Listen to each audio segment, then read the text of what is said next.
Hello. Hello. हाँ, hello, नमस्कार दोस्तों। स्वागत है आपका हमारे YouTube channel site for civil services में। पॉलिटी की नेक्स्ट क्लास है। हम भारत के संविधान का ऐतिहासिक आधार पढ़ रहे हैं और उसमें हमने 1919 का अधिनियम तक पढ़ लिया है।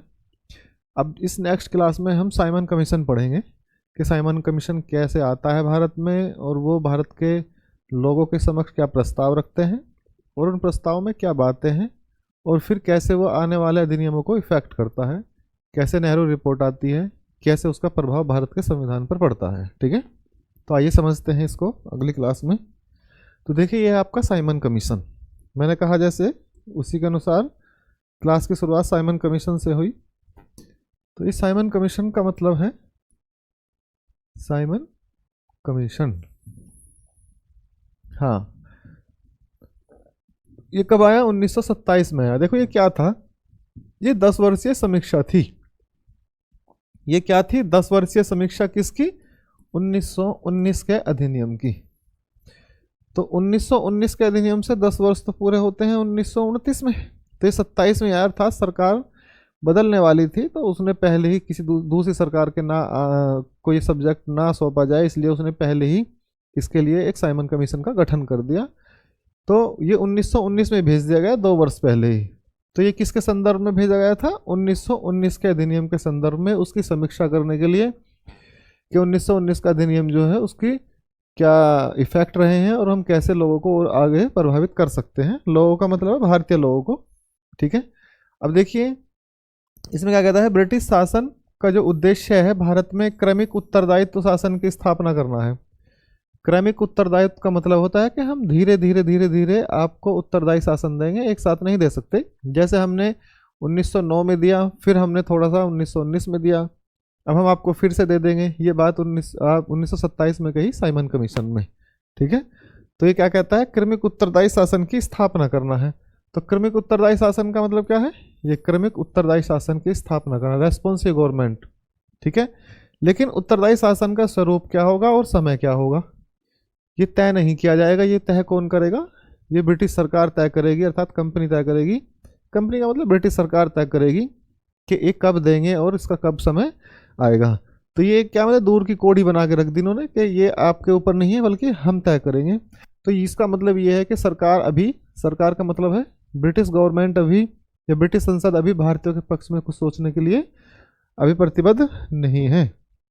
ये कहता है कि देसी जो रियासतें हैं उनको मिलाकर एक संघीय व्यवस्था बनाई जाएगी। संघीय व्यवस्था, भाई संघीय व्यवस्था बनाने की कोशिश इन्होंने 1919 में भी करी थी। इसके बाद देखेंगे आप 1935 में भी करेंगे। 35 में भी जो संघ बनेगा वो भी नहीं चल पाएगा। लेकिन फिर भी 1919 में से पहले, 1919 के बाद 1927 में साइमन कमीशन में ये बात कहते हैं कि हम क्या करेंगे, देशी रियासतों को मिलाएंगे और एक संघ बनाने की कोशिश करेंगे। प्रांतों में पूर्ण उत्तरदायी शासन की व्यवस्था होगी। प्रांतों में पूर्ण उत्तरदायी, पूर्ण उत्तरदायी का मतलब है कि सारे अधिकार हम किसको दे देंगे? प्रांतों को दे देंगे। किसके? प्रांतों के, अर्थात उनके क्षेत्र के सारे अधिकार उनके हाथों में होंगे। यानी कि आरक्षित और संरक्षित, जो मैंने आपको बताया था ना, संरक्षित विषय आरक्षित विषय, वो विषय सॉरी संरक्षित विषय और हस्तांतरित विषय, अब वो सिस्टम नहीं रहेगा। राज्यों में पूर्ण उत्तरदायित्व किसके हाथ में होगा? सरकार के हाथ में होगा। लेकिन विशेषाधिकार राज्यपाल को मिलेंगे। फिर भी इन्होंने वही बाजी अपने हाथ में रख ली। विशेष अधिकार किसके पास रहेंगे? राज्यपाल के पास में रहेंगे। और 10 वर्ष के बाद इसकी पुनः समीक्षा की जाएगी। ठीक है, तो कांग्रेस ने इसे अस्वीकार कर दिया क्योंकि इसमें उत्तरदायी शासन का समय कोई निर्धारित नहीं था और डोमिनियन स्टेट की जो मांग थी उसको अंग्रेजों ने नहीं माना था। अर्थात अभी हम डोमिनियन स्टेट की मांग कर रहे हैं। आप देखेंगे 1927 के बाद में कांग्रेस का अधिवेशन होगा, उसमें हम डोमिनियन स्टेट की मांग करेंगे नेहरू रिपोर्ट के रूप में। और फिर उसके बाद हम उस टारगेट देंगे कि या तो इसे 1 साल में मान लीजिए, नहीं तो फिर हम पूर्ण स्वतंत्रता की बात करेंगे, फिर हम डोमिनियन स्टेट की बात नहीं करेंगे। हालांकि इस सरकार पे इस बात का कोई फर्क नहीं पड़ता था, लेकिन फिर भी इस बात से लोगों में जागरूकता फैलती है और यही काम हुआ भी और आने वाले समय में उसने एक बहुत बड़ा रूप धारण किया। ठीक है, तो ये 1927 के साइमन कमीशन है जो उसकी शर्तें थी। ठीक है, इसमें और देख लीजिए, जो आपका 1927 का साइमन कमीशन है इसको अस्वीकार कर दिया गया। तो ये क्या होता है जो लॉर्ड बर्केनहेड है वो ब्रिटिश संसद में बोलते हुए कहते हैं कि भारतीयों में इतनी योग्यता नहीं है कि ये जब भी हम कोई भी प्रस्ताव लाते हैं उसको ये अस्वीकार कर देते हैं। भारतीयों में इतनी योग्यता है तो कोई ऐसा संविधान या कोई ऐसी व्यवस्था बना के दिखाएं जो पूरे भारत के लिए स्वीकार्य हो। तो भारतीय क्रांतिकारी जो थे, भारतीय स्वतंत्रता सेनानी जो विधिवेत्ता थे, उन्होंने क्या किया, एक कमेटी बनाई 8 लोगों की मोतीलाल नेहरू की अध्यक्षता में और एक नेहरू रिपोर्ट जारी करी। ठीक है, उसे नेहरू रिपोर्ट इसलिए कहते हैं क्योंकि मोतीलाल नेहरू उसके अध्यक्ष थे। और उन्होंने इसमें निम्न शर्तें रखी, जैसे महिलाओं के लिए अधिकारों की बात करते हैं, बच्चों के लिए अधिकारों की बात करते हैं, मौलिक अधिकारों की बात करते हैं, ठीक है, संघ की बात करते हैं, डोमिनियन स्टेट की बात करते हैं। तो ये बातें हमने कहाँ रखी, सब ये बातें रखी हमने। और वयस्क मताधिकार की बात करते हैं, ये सब बातें रखी नेहरू रिपोर्ट में। तो देखिए क्या कहता है नेहरू रिपोर्ट। 1927 में लॉर्ड ब्रैकनहेड ब्रिटेन की संसद में बोलते हुए कहता है कि भारतीयों में इतनी योग्यता नहीं है कि वे अपना संविधान बना सकें जो सभी के लिए स्वीकार्य हो। तो इसी चुनौती को 1928 में कोलकाता के अधिवेशन में स्वीकार किया गया। कहाँ, कांग्रेस ने कोलकाता में अधिवेशन किया और उसमें स्वीकार किया। और उन्होंने क्या किया, उसमें चुनौती को स्वीकार करके नेहरू समिति का गठन किया।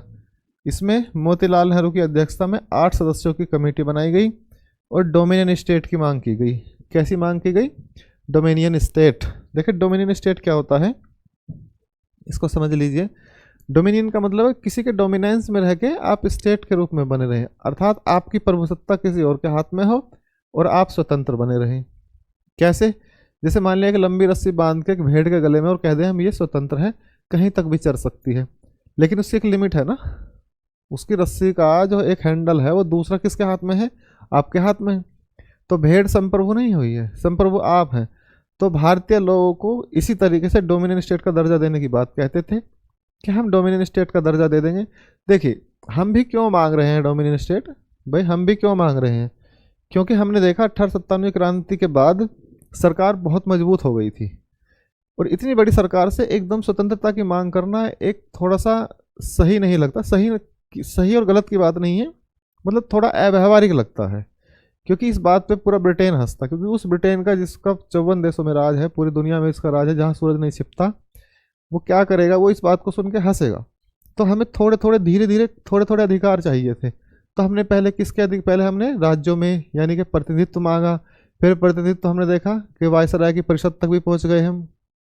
फिर हमने डोमिनियन स्टेट की मांग करनी शुरू कर दी कि हमें तो डोमिनियन स्टेट दीजिए। तो हम धीरे धीरे स्टेप टू स्टेप बढ़ रहे थे। और देखिए स्टेप टू स्टेप बढ़ना ही प्रकृति का एक नियम होता है, नहीं तो आप कभी भी छलांग लगा के ऊपर नहीं जा सकते। मान लिया 1857 में जब कांग्रेस क्रांति हुई, उसके बाद में 85 में जब कांग्रेस बनी, तो कांग्रेस पहले अधिवेशन करके ही स्वतंत्रता की मांग करने लग जाती। तो ये अव्यावहारिक था ना, क्योंकि अंग्रेज क्या करते, डंडा बजा के अंदर घरों में घुसा देते फिर से, क्योंकि उन्होंने इतनी बड़ी क्रांति को दबा दिया। तो एक कांग्रेस के 78 प्रतिनिधि क्या मायने रखते हैं। तो हमने क्या, अधिकारों की मांग करी। कैसे, जो ब्रिटेन में लोगों को अधिकार है वही अधिकार हमें भी चाहिए। ठीक है, क्यों, क्योंकि जब 1858 के अधिनियम के आधार पर आप पूरी तरीके से ब्रिटेन के अंतर्गत आ गए, तो जैसे ब्रिटेन के लोग ऐसे ही इंडिया के लोग। तो जब ब्रिटेन के लोगों को अधिकार है तो फिर इंडिया के लोगों को अधिकार क्यों नहीं होने चाहिए, क्यों, क्योंकि दोनों का मालिक एक है, महारानी। तो जब महारानी दोनों की मालिक है तो फिर दोनों बच्चों के साथ में कैसे भी है बायस्ड हो सकती है। तो फिर हमने इसी तरीके से फिर वहाँ लोग लो करने गए, धीरे धीरे फिर लो का एक क्रेज़ बढ़ा। सभी जो भारतीय रियासतों के जो बच्चे थे, जो बड़े जमींदारों के बच्चे थे, सब लो करने गए। लो कर करके उन्होंने वहाँ से सीखा, भारत के लोगों को जागरूक किया, स्वतंत्रता के लिए उनमें आत्मविश्वास भरा और राष्ट्रवाद जगाया। और उसी से यानी कि उन्हीं की व्यवस्था को तोड़ने के लिए हमें पहले उनकी व्यवस्था सीखनी पड़ी। और ये स्टेप टू स्टेप होता है, कभी भी दम भरने से एकदम से कभी कुछ नहीं होता। इसलिए आप देखते हैं जो स्वतंत्रता सेनानी, क्रांतिकारी स्वतंत्रता सेनानी थे, उनका बहुत बड़े स्तर पर लोगों को समर्थन नहीं मिला। कारण, क्योंकि क्रांतिकारी तरीके से आप अगर काम करेंगे, क्रांतिकारी का मतलब है उग्र तरीके से काम करेंगे आप, तो उससे सामान्य जनमानस को हानि पहुंचती है और सामान्य जनमानस का जो स्थापित जीवन है वो डिस्टर्ब होता है। तो वो ऐसी चीज़ों में विश्वास कम रखता है, इसलिए उन्होंने कैसा रास्ता चुना, शांति का और स्टेप टू स्टेप आगे बढ़ने का। तो ये, हालांकि ये इतिहास जब पढ़ेंगे हम उसके बारे में तब बताएंगे, लेकिन मैं एक छोटी सी मैंने आपको ओवरव्यू दिया है। तो हम डोमिनियन स्टेट की मांग इसलिए कर रहे थे कि अभी पहले हमें क्या करिए, थोड़ा सा खुला छोड़िए। ठीक है, आप शासक बने रहिए लेकिन हमें खुला छोड़िए, हम डोमिनियन बनाइए हमें, जैसे ऑस्ट्रेलिया है, कनाडा है। ठीक, लेकिन अंग्रेज अभी इस बात को मानने के लिए तैयार नहीं है। कि वे डोमिनियन भी नहीं देंगे। तो केंद्र राज्य और दोनों में, यानी सॉरी, केंद्र व राज्य दोनों में उत्तरदायी शासन की स्थापना की जाए। अर्थात जो आपने उत्तरदायी शासन की स्थापना 1919 में करी थी, उसमें भी विषयों को बांट दिया गया था, लेकिन ये बिल्कुल स्वतंत्रता चाहिए। अर्थात उत्तरदायी दोनों में, विषयों को बांटेंगे नहीं, द्वैध शासन नहीं, बल्कि सिंगल शासन चाहिए, उत्तरदायी शासन चाहिए की स्थापना की जाए। कहाँ? केंद्र में भी और राज्यों में भी। मौलिक अधिकारों का प्रावधान किया गया। महिला और बच्चों के लिए विशेष अधिकार होने चाहिए। ठीक है, ये बात हुई है। अब आगे देखिए, इसमें और कुछ चीजें हैं जिनकी मांग करी गई, जिनकी मांग मानी गई थी। देखिए क्या है ये। केंद्र व राज्यों में 2 सदनीय व्यवस्था होगी। क्या बात कही है? केंद्र और राज्यों में 2 सदनीय व्यवस्था। 2 सदनीय का मतलब है एक अपर हाउस एक लोअर हाउस बनेंगे। जैसे अभी संसद हमारी कैसी है? 2 सदनीय है, एक लोकसभा है एक राज्यसभा है। ऐसे इन्होंने कहा कि राज्यों में भी हमें 2 सदन चाहिए और केंद्र में भी 2 सदन चाहिए। देखिए आपने देखा 1919 के अधिनियम में क्या केंद्र में 2 सदन हो गए थे, लेकिन राज्यों में नहीं थे। तो अब ये दोनों में चाहिए, जिसमें उच्च सदन क्या होगा? अप्रत्यक्ष रूप से चुना जाएगा, और निम्न सदन प्रत्यक्ष रूप से। जैसे अभी की लोकसभा राज्यसभा है, जो आपकी संसद है, उस संसद में लोकसभा और उस संसद में राज्यसभा। तो राज्यसभा का चुनाव कैसे होता है? अप्रत्यक्ष। अप्रत्यक्ष, देखो इतना तो आपको समझना चाहिए। अप्रत्यक्ष भी अगर आपको नहीं पता है तो फिर आप बिल्कुल बेसिक्स से पढ़िए उस चीज़ को, तब आप ये अच्छे से समझ लेंगे। तो अप्रत्यक्ष चुनाव का मतलब होता है जब जनता डायरेक्ट चुनाव में भाग नहीं लेती, बल्कि उनके प्रतिनिधि भाग लेते हैं। जैसे मान लिया मैंने किसी को चुना, मैंने 10 लोगों को चुन के संसद में बैठा दिया। अब कोई ऐसा चुनाव होगा कि मैं तो उसमें वोट ना डालूं, बल्कि जो मेरे लोग वहाँ बैठे हैं वे वोट डालेंगे, तो उनके थ्रू मैं वोट डाल दूंगा। तो इसे कहते हैं अप्रत्यक्ष चुनाव। और लोकसभा में कैसा होता है? प्रत्यक्ष। तो प्रत्यक्ष का मतलब है डायरेक्ट चुनाव। जैसे आपके भारत में लोकसभा के चुनाव होते हैं, आप डायरेक्ट वोट डालने जाते हैं। विधानसभा के चुनाव होते हैं, वोट डालने जाते हैं। लेकिन राज्यसभा के चुनाव में आप वोट नहीं डालते, उसमें आपके प्रतिनिधि वोट डालते हैं जो राज्यों में बैठे हुए हैं। ठीक है, ऐसी राष्ट्रपति के चुनाव में आप वोट नहीं डालते। देखो हम कहते हैं कि भारत एक रिपब्लिक स्टेट है, लेकिन वो रिपब्लिक स्टेट डायरेक्ट इलेक्शन से नहीं होता, वो रिपब्लिक स्टेट इनडायरेक्ट इलेक्शन से आता है। उसमें डायरेक्ट जनता वोट नहीं डालती, बल्कि कौन वोट डालता है? उसमें वोट डालते हैं जनता के प्रतिनिधि। तो जनता के प्रतिनिधि ने वोट डाल दिया तो जनता ने भी वोट डाल दिया। भाई जिसे हमने चुन के भेजा, अर्थात वो हम उससे इंस्पायर है, वो हमारी विचारधारा को फॉलो करता है, तो वही वोट डाल देगा। तो क्या हुआ? हमने ही वोट डाल दी। तो एक ही बात होती है। तो चुनाव की प्रक्रिया में सार्वभौमिक मताधिकार, सार्वभौमिक का मतलब होता है यूनिवर्सल वोटिंग राइट, सबको वोट देने का अधिकार होना चाहिए। सभी क्षेत्रों और रियासतों को मिलाकर एक संघ बनाओ, यही बात जो 27 में कही गई थी, जिसमें अवशिष्ट शक्ति केंद्र के पास होगी। अवशिष्ट शक्ति क्या होती है मैंने अच्छे से बताई है आपको, यह आप पिछली क्लास में जाकर देख सकते हैं। सर्वोच्च न्यायालय की स्थापना होगी, यानी कि एक सुप्रीम कोर्ट बनेगा, और प्रांतों की स्थापना भाषा के आधार पर की जाएगी।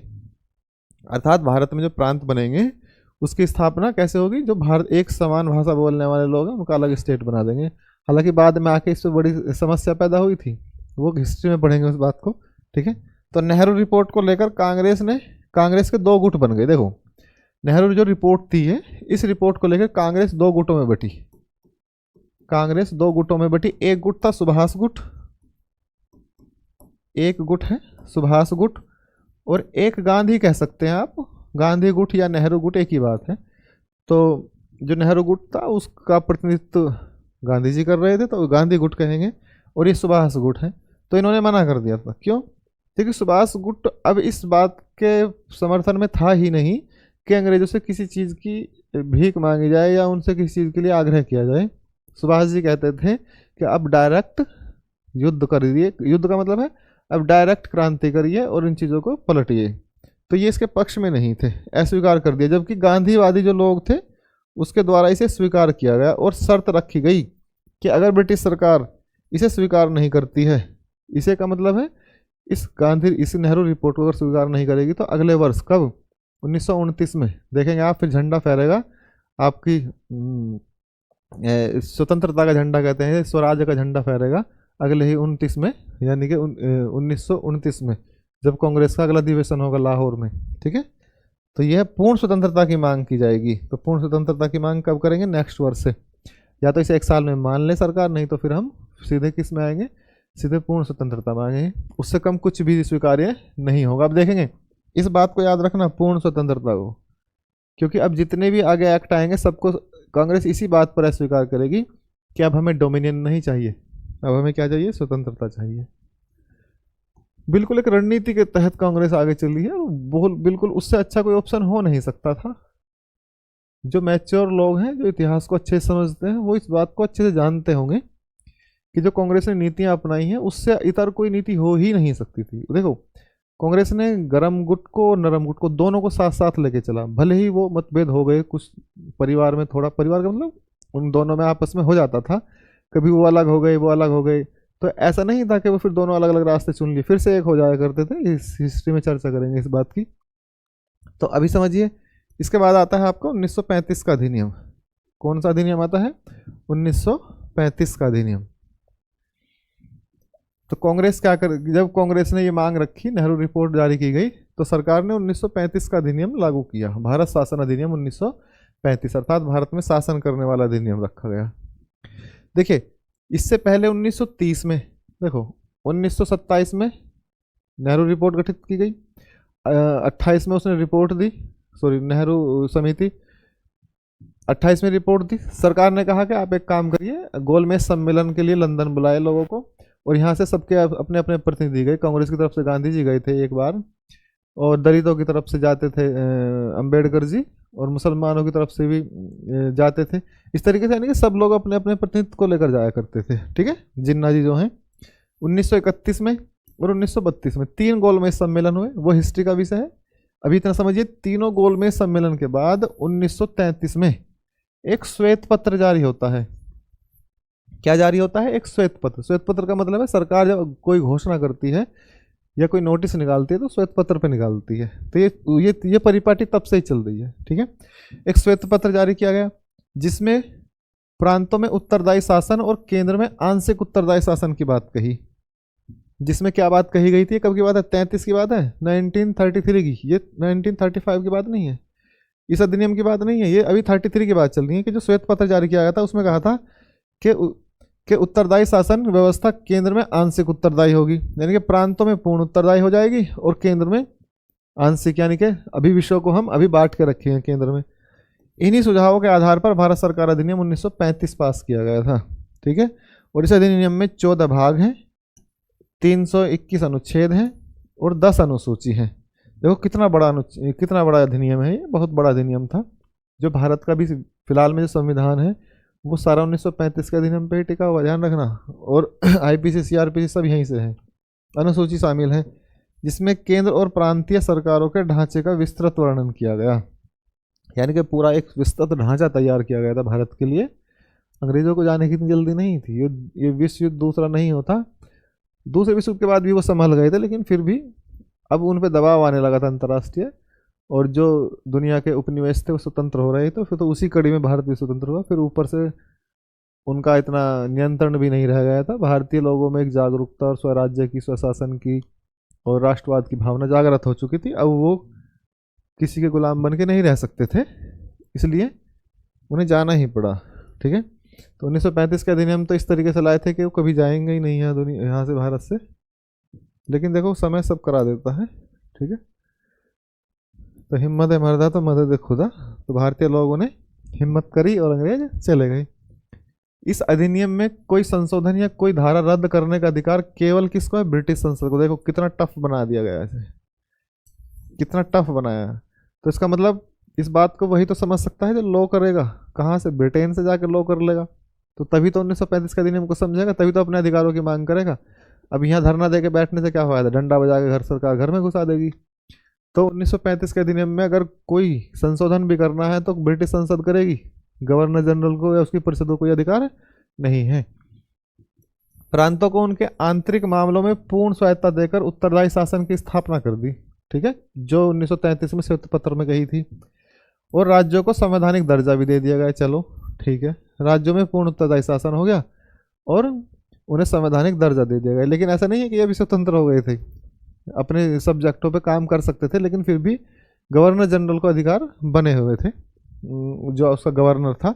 अब केंद्र में द्वैध शासन की स्थापना कर दी। कैसे, केंद्रीय विषयों को दो भागों में बांट दिया, वही आरक्षित विषय और हस्तांतरित विषय। आरक्षित विषय आपको पता ही है, पहले से पढ़ते आ रहे हैं। आरक्षित विषय किसके लिए? प्रतिरक्षा हो गई, चर्च संबंधी कोई मामला हुआ, विदेशी मामले हुए या जनजातीय मामले किसके पास रखे गए? ये सब अपने गवर्नर जनरल ने अपनी परिषद के अपनी इच्छा के आधार पर अपने पास रख लिए और कह दिया कि ये रिजर्व रहेंगे मेरे पास, इन पर केवल मैं डिसीजन ले सकता हूँ। तो ऐसे विषय को कहते हैं संरक्षित विषय। हस्तांतरित विषयों का मतलब है कि हस्तांतरित विषयों का संचालन गवर्नर एक मंत्री परिषद के माध्यम से करेगा। ये मंत्री विधानमंडल के प्रति उत्तरदायी होंगे, जिनकी संख्या 10 हो सकती है। अर्थात जो मंत्रिमंडल है उसे 10 लोग लिए, उन्हें पोर्टफोलियो बांटा और उनके सब्जेक्ट दे दिए गए। कहने का मतलब ये केंद्र में द्वैध शासन लागू रहा, लेकिन राज्यों में पूर्ण उत्तरदायी शासन की स्थापना कर दी। अब इसके बाद आगे चलते हैं। संघीय शासन व्यवस्था। तो 1935 के अधिनियम में एक व्यवस्था और आई, संघीय। अर्थात इन्होंने कहा था कि देशी रियासतों को मिलाकर हम एक संघ बनाएंगे। संघीय व्यवस्था, इसने क्या, ब्रिटिश प्रांत और देशी रियासतों को मिलाकर एक संघीय व्यवस्था बनाई जाएगी। लेकिन ये चल नहीं पाई थी संघीय व्यवस्था, ठीक है ना, क्योंकि फिर दूसरा विश्व युद्ध हो गया, इधर से अंग्रेजों के हाथों में इतना ज़्यादा नियंत्रण नहीं रहा। वो ब्रिटेन में उनकी हालत खराब थी, तो भारत तो कैसे संभालते। ऊपर भारत में राष्ट्रवाद की भावना वैसी जागृत हो रही थी, तो ये संघीय व्यवस्था बन नहीं पाई। लेकिन देशी रियासतों के संघ में शामिल न होने के कारण संघ की स्थापना नहीं हो पाई, यानी कि देशी रियासतों ने मना कर दिया कि हम संघ में शामिल नहीं होते। तो अंग्रेज ये रिस्क नहीं ले सकते थे कि देशी रियासतों को अब जबरदस्ती मिलाए, क्योंकि उधर से राष्ट्रवाद की भावना वैसे ही जागृत हो रही है। पता लगा ये सारे देशी रियासत इकट्ठा हो गए, तुम्हारे खिलाफ खड़े ना हो जाएं, फिर पता चलेगा कि एक दिन में ही भागना पड़ेगा। तो बहुत दिमाग से काम कर रहे थे वो। तो 1935 के अधिनियम में 3 अनुसूची बनाई गई। कौन कौन सी हैं? वही संघीय सूची जो आज के समय में भी है, प्रांतीय सूची और संवर्ती सूची। इसमें 59 विषय रखे गए, इसमें 54, इसमें 36 विषय रखे गए। देखिए, संघीय सूची का मतलब है जिस पे संघ कानून बनाएगा, प्रांतीय सूची का मतलब है जिन पे प्रांत कानून बनाएगा। तो ऐसे विषय थे 59 जिन पे संघ कानून बनाएगा, और ऐसे विषय थे 54 जिन पे राज्य कानून बनाएंगे। लेकिन 36 विषय ऐसे रखे गए जिन पे दोनों कानून बना सकते हैं, इन्हें कहते हैं संवर्ती सूची, यानी कि दोनों ही इस पे कानून बना सकते हैं। लेकिन जब कभी विवाद की स्थिति उत्पन्न होगी तो राज्य की नहीं बल्कि संघ की यानी केंद्र की बात मानी जाएगी। आज भी बिल्कुल जो का तू इसको ऐसे ही रखा गया है भारत के संविधान में। अर्थात संवर्ती सूची, राज्य सूची और सेंटर सूची यानी कि केंद्र सूची। केंद्र सूची पर केंद्र को अधिकार है, राज्य सूची पर राज्य को। संवर्ती सूची पर दोनों का अधिकार है। लेकिन यदि विवाद की स्थिति उत्पन्न होती है किसी सब्जेक्ट पर, तो बात किसकी मानी जाएगी? केंद्र की मानी जाएगी। जैसे मान लिया शिक्षा का विषय है, शिक्षा का विषय संवर्ती सूची में है अभी, अब उस पर केंद्र सरकार भी कानून बनाती है, राज्य सरकार भी कानून बनाती है। पता चला कि दोनों ने कोई कानून को लेकर डिस्प्यूट हो गया, तो उसमें केंद्र की बात मानी जाएगी, राज्य की बात नहीं मानी जाएगी। अवशिष्ट शक्तियाँ गवर्नर जनरल को दे दी गई। अवशिष्ट शक्ति किसको दे दी गई? गवर्नर जनरल को। कि कोई नया विषय अगर आता है जो इन तीनों ही लिस्ट में नहीं है, वो गवर्नर जनरल अपने हिसाब से हैंडल कर लेंगे। तो ये 1935 के अधिनियम की संघीय शासन व्यवस्था थी। अब देखिए, इसमें कुछ और भी प्रावधान किए गए थे। जैसे क्या प्रावधान थे, समझिए इस बात को। आपातकाल का प्रावधान किया गया। जैसे अभी आपातकाल कौन से अनुच्छेद में है? आर्टिकल 352 में, ठीक है। और राज्य में आपातकाल, राज्य में राष्ट्रपति शासन 356 में है, ठीक है। 360 में भी है एक इकोनॉमिक इमरजेंसी। संघीय शासन न्यायालय की स्थापना की गई, या अर्थात सुप्रीम कोर्ट बनाया गया। एक क्या बनाया गया? सुप्रीम कोर्ट बनाया गया। केंद्रीय विधानमंडल में 2 सदन थे, विधानसभा और राज्य परिषद। अर्थात केंद्रीय विधानमंडल जो है उसमें 2 सदन थे, वो थे ही पहले, वही बात है। विधानसभा की संख्या कितनी है? 375। कितनी है? 375, जिसमें से 250 ब्रिटिश भारतीय प्रांतों से होंगे और 125 देशी रियासतों से होंगे। और जो आपकी विधानसभा की अधिकतम संख्या कितनी, अधिकतम अवधि कितनी है? 5 वर्ष की रखी गई थी, जैसे अभी लोकसभा की है। तो इस अवधि के पहले गवर्नर जनरल विधानसभा को विघटित कर सकता था, जैसे आज भी लोकसभा को राष्ट्रपति विघटित कर सकता है, तो ऐसी गवर्नर जनरल भी उसे विघटित कर सकता था। तो राज्य परिषद है जो, उसमें 260 लोग बैठते थे, 156 ब्रिटिश प्रांतों से आते थे और 104 भारतीय रियासतों के थे। तो इन्होंने एक पूरा सिस्टम डेवलप कर दिया था भारत पे शासन करने के लिए, लेकिन ये चल नहीं पाया। इन्हें फिर से क्या दूसरे विश्व युद्ध में फंस गए 1939 में। तो विश्व युद्ध में फंसने के बाद ये एक अगस्त प्रस्ताव लाते हैं। विश्व युद्ध में फंसने के बाद ये क्या लाते हैं, अगस्त प्रस्ताव लाते हैं। ठीक है, अगस्त प्रस्ताव पढ़ेंगे हम नेक्स्ट क्लास में। ठीक, देखिए पढ़ाने को मैं अभी पढ़ा सकता हूँ, क्लास ज़्यादा लंबी हो जाएगी, कोई बच्चा बोर ना हो, इसलिए छोटी चीज़ थोड़ा थोड़ा पढ़ाइए, रिवर्स करके देखिए कोई बात समझ में नहीं। बहुत ज़्यादा लंबी क्लास हो जाती है तो रिवर्स करने में बच्चा थोड़ा आलस करता है। ठीक है, तो इसलिए अगस्त प्रस्ताव में क्या बात कही गई 1940 में, क्योंकि अंग्रेज़ों को उधर बहुत ज़्यादा पिटाई हो गई थी, जर्मन ने 1939 40 41 42 तक बहुत मारा इनको, अंग्रेज़ों की हालत ख़राब हो गई। तो फिर इन्होंने देखा कि कुछ भारत से समर्थन लिया जाए, अर्थात वैसे तो पहले ही भारतीयों को इन्होंने युद्धरत घोषित कर दिया था कि भारतीय हमारी तरफ से लड़ेंगे, लेकिन भारतीय स्वतंत्रता सेनानी इस बार ज़्यादा जागरूक थे 1914 वाले से, क्योंकि उसमें इन्होंने धोखा किया था हमारे साथ में।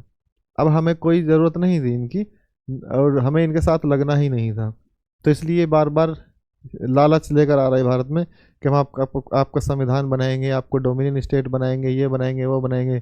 भारतीयों ने कहा अब बात नहीं बनने वाली, हम आपकी बात कोई नहीं मानेंगे, इसलिए इसका भी बहुत ज़्यादा प्रभाव था। लेकिन 42 के बाद में फिर ये दोबारा से नॉर्मल हो गई। देखो ब्रिटेन का लक बहुत अच्छा रहा कि दूसरे विश्व युद्ध में अमेरिका के एंट्री होने से इन्होंने थोड़ा सा बढ़त ले ली, और उधर हिटलर का पतन हो गया, उधर इटली भी डैमेज गया, और जापान पे अमेरिका ने परमाणु बम गिरा ही दिए थे, तो जो रोम बर्लिन टोक्यो दूरी थी वो तो समाप्ति हो गई।